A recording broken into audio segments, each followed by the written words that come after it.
por Hoy Tenerife. Juan Carlos Castañeda.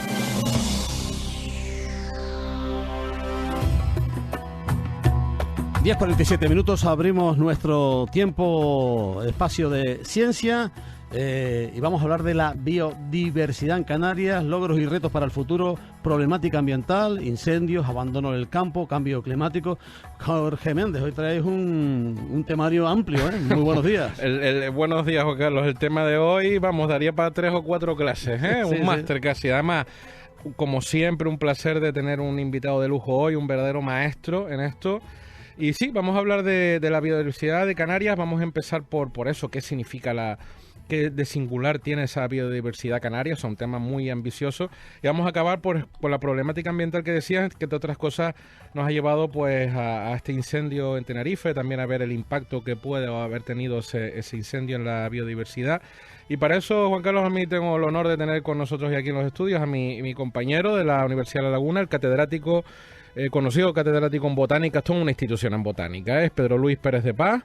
Es un catedrático, como decía, de botánica, que su investigación se ha centrado en esta amplia trayectoria que tiene en el estudio de la flora y vegetación en la Macaronesia, en muchas disciplinas, o sea, abarcados de la taxonomía, la etnobotánica, es decir, las plantas medicinales, la fitoquímica, la farmacología, pero también ha trabajado mucho en la protección, ordenación y gestión del territorio. Numerosos proyectos de investigación, más de 26 proyectos de investigación de estudio ecológico de los pinares canarios, por ejemplo. Ha publicado muchos libros en eso: cartografía de la vegetación canaria, estudio de la biota liquénica en los parques nacionales del Teide, en Timafaya, 250 trabajos de investigación, es decir, un currículum enorme. Ha participado en muchos proyectos de interés para los ciudadanos. Por ejemplo, estábamos hablando ahora fuera de antena de la remodelación del Parque García Sanabria, por ejemplo. Él fue el botánico encargado de ese proyecto. Y lo tenemos aquí. Buenos días, Pedro Luis. Muy buenos días, bienvenido. Buenos días y bien llegado y bien recibido, por supuesto. Además, es un seguidor de nuestro programa. Siempre oye los podcasts y nos dice, muy bien, Jorge, la divulgación ahí de bandera. Y por eso yo también quería traerle... Pedro, vamos a empezar con esa palabra, biodiversidad canaria. Sabes que el tiempo de la radio es muy limitado, pero ¿cómo definirías tú la biodiversidad canaria? ¿De verdad somos un paraíso de eso, que tenemos que cuidarlo? Sí, una cita obligada previa, y es precisamente relacionado con lo que acabas de decir en la presentación, la gran,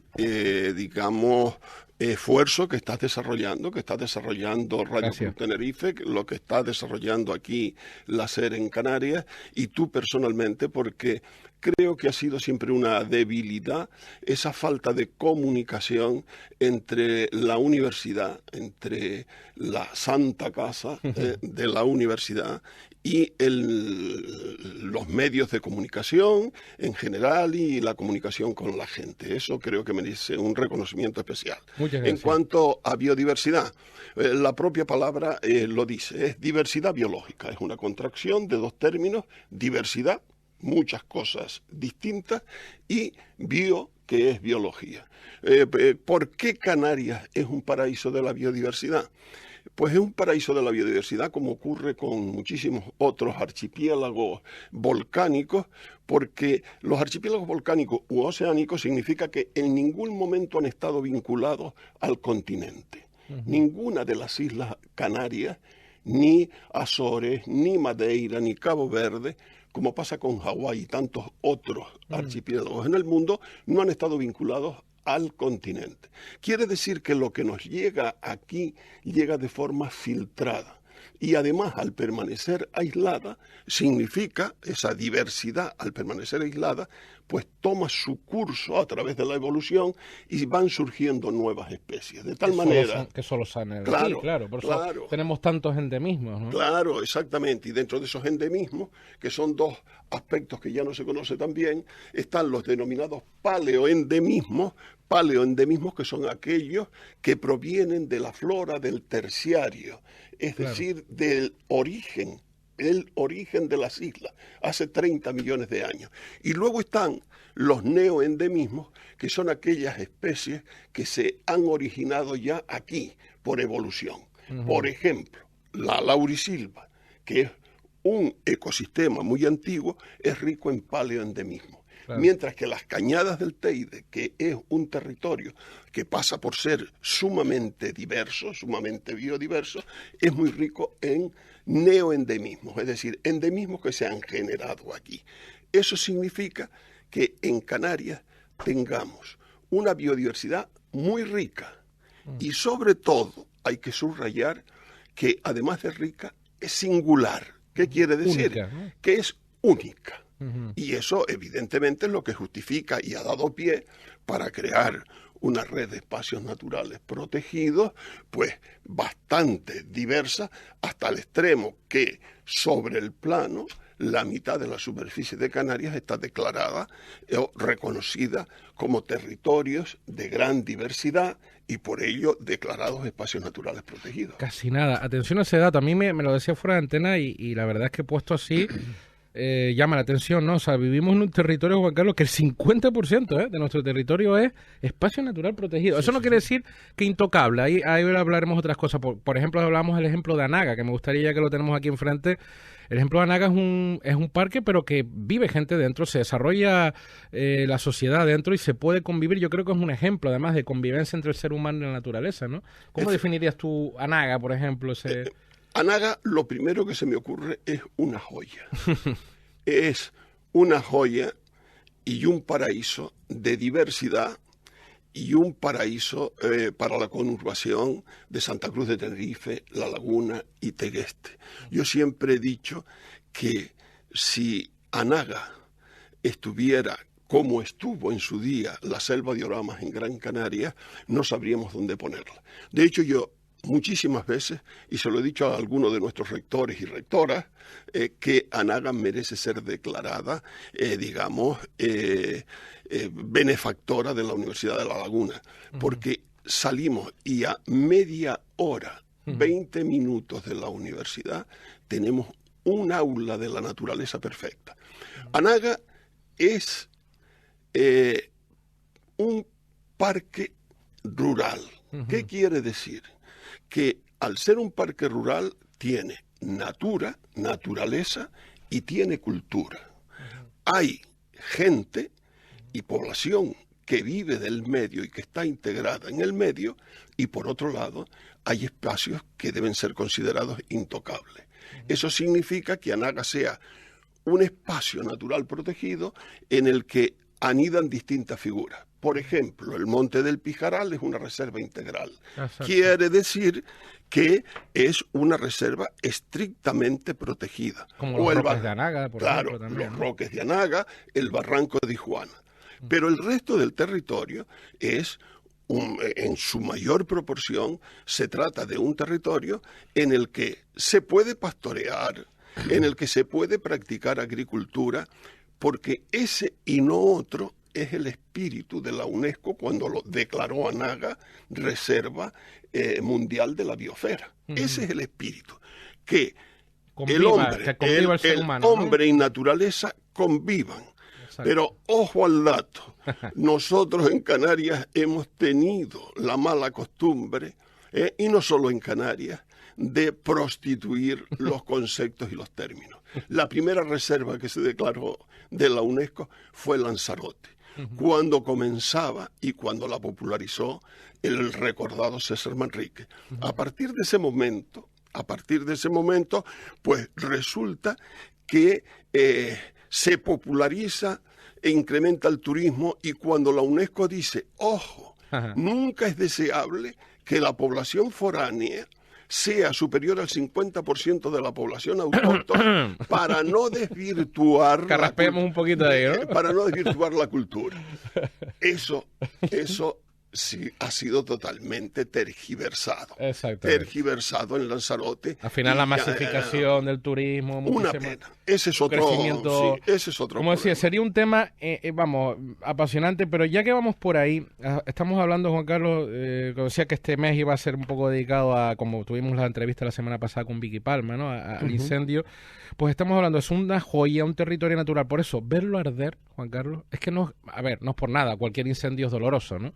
Pero ver arder un espacio como el nuestro. Entonces, de eso quería hablar, porque hay una problemática ambiental de muchos temas que están por ahí. El abandono del campo, el cambio climático, Pero vamos a hablar del impacto del incendio en Tenerife, porque yo, Juan Carlos, tenemos aquí una eminencia en botánica, una persona, un reconocido profesional precisamente en el pino canario. Ha publicado varios libros sobre el pino canario. Entonces, yo esa frase de no pasa nada, el pino canario se regenera. Madre mía. O sea, a mí me dolía oír esa frase cuando veía los pinos ardiendo. Yo, pero vamos a ver. Entonces, esto que es una carta libre, porque total, como el pino canario se regenera. Pedro Luis, el pino canario se regenera. ¿Qué hay detrás de esa frase? Y sobre todo, creo que lo que se ha quemado en esas 15.000 hectáreas no solo ha sido pino, ¿no? Efectivamente. El pino canario se regenera. Algunos pinos se regeneran. Algunos pinos se regeneran, otros se quedan en el incendio. Lo primero que me gustaría resaltar es no banalizar los incendios, no tomarlo como algo normal, que por desgracia está ocurriendo. Hace 3 meses ardían los montes de Tijarafe y Punta Gorda en La Palma. Hace un par de años más ardían los montes de Gran Canaria. Lo que queda de monte en Gran Canaria, la mayoría matorral bajo. Se ha intentado asimilar la naturaleza de Tenerife con motivo de este incendio con la de Gran Canaria. Son 2 mundos totalmente diferentes. Y los pinares son una formación que está adaptada en buena medida a la aridez, pero no a los incendios. Claro. A ningún ser vivo le gusta quemarse. Me quedo con esa frase. A ningún ser vivo le gusta quemarse, no.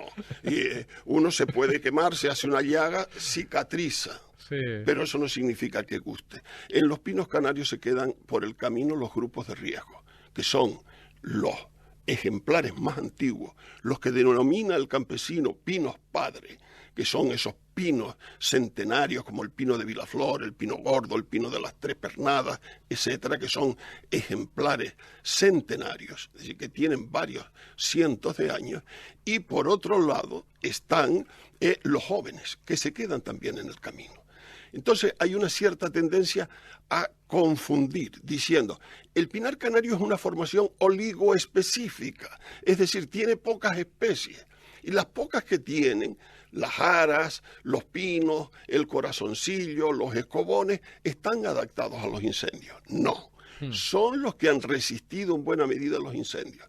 Pero sabemos perfectamente que los pinares naturales eran mucho más ricos y diversos. Y lo podemos acreditar con datos cuando estudiamos los andenes inaccesibles del interior de la caldera de Tauriente y aparece que el cortejo florístico del pinar canario no son esas 4 o 5 especies que resisten los incendios, sino que son 20 o 25, entre las cuales existen especies todavía no descritas para la ciencia. Madre mía. Pero Pedro, quiero decir, no sé si has tenido la oportunidad de analizar con rigurosidad el impacto que ha sido este incendio, pero por eso te decía que no es solo pino lo que se quema, ¿no? Digo yo que el impacto a la biodiversidad de estas 15.000 hectáreas, que es verdad, como decía Federico Grillo, no es que las 15.000 afortunadamente estén igual de afectadas, hay zonas con menos afectación que otras, pero aún así el daño yo creo que es terrible, ¿no? Sí, en este vehículo magnífico que son las ondas de la radio, a mí me gustaría dejar la píldora de no banalizar los incendios. Se dice, no, es que en Canarias los ecosistemas están acostumbrados a convivir con los volcanes. Miren, los volcanes son un fenómeno que ocurre cada 50, 100 o varios cientos de años. Claro. Por lo tanto, eso es, no voy a decir una mentira, pero sí es un error. Por otro lado, lo que les acabo de comentar, no son formaciones oligoespecíficas, son ricas en especies que han sido empobrecidas por la reiteración de los incendios, porque los incendios son malos, pero son peores si ocurren como está pasando en Canarias, que cada vez más grandes, arde sobrequemado. Y la tercera tiene que ver con esto que acabas de decir, que es que cada vez son más grandes y ha surgido durante este incendio un concepto que a mí me preocupa, que es, no, lo que hay es que fragmentizar, compartimentar el monte para que cuando se queme poco. Pero miren, eso es un disparate de tal calibre, un disparate de tal calibre que simplemente pues demuestra buena fe, pero tiene mucha ignorancia. No se puede fragmentar más lo que ya está plurifragmentado. La naturaleza de Canarias está plurifragmentada. Lo que ocurre es que no hay que confundir los ecosistemas naturales con estas plantaciones extensas de pino que se hicieron en la época de la posguerra, que han ardido estos días. El 80% de lo ardido han sido plantaciones o repoblaciones forestales que se hicieron en su momento bajo la dirección de don Luis Ceballos y don Francisco Ortuño, y resulta que, se está vendiendo como una novedad, es que esos montes hay que naturalizarlos, entresacarlos. Miren, eso se hizo ya hace 30 años. Caja Canarias en ese momento y el Cabildo de Tenerife crearon una empresa para entresacar los pinos que sobraban. El pino natural tiene una cobertura media de un 60% a nivel de copa, 60, 65, 70 en situaciones muy favorables. Mientras que esos pinares que veíamos en las lagunetas, en toda la cumbre dorsal, tenían una cobertura casi del 100%. Porque se plantaban los pinos juntos para que por efecto de grupo crecieran. Pero resulta que estaba previsto irlos entresacando progresivamente mediante un tratamiento de silvicultura. ¿Y no se hizo? No se hizo porque a pesar de que se creó esa empresa, cuando se iban a entresacar los pinos, resulta que eran rentables los que estaban cerca de la carretera y se los alcanzaba la grúa. Pero sacar un pino de un fondo del barranco para subirlo a la carretera, no dan las cabras para el daño. Y la empresa fracasó.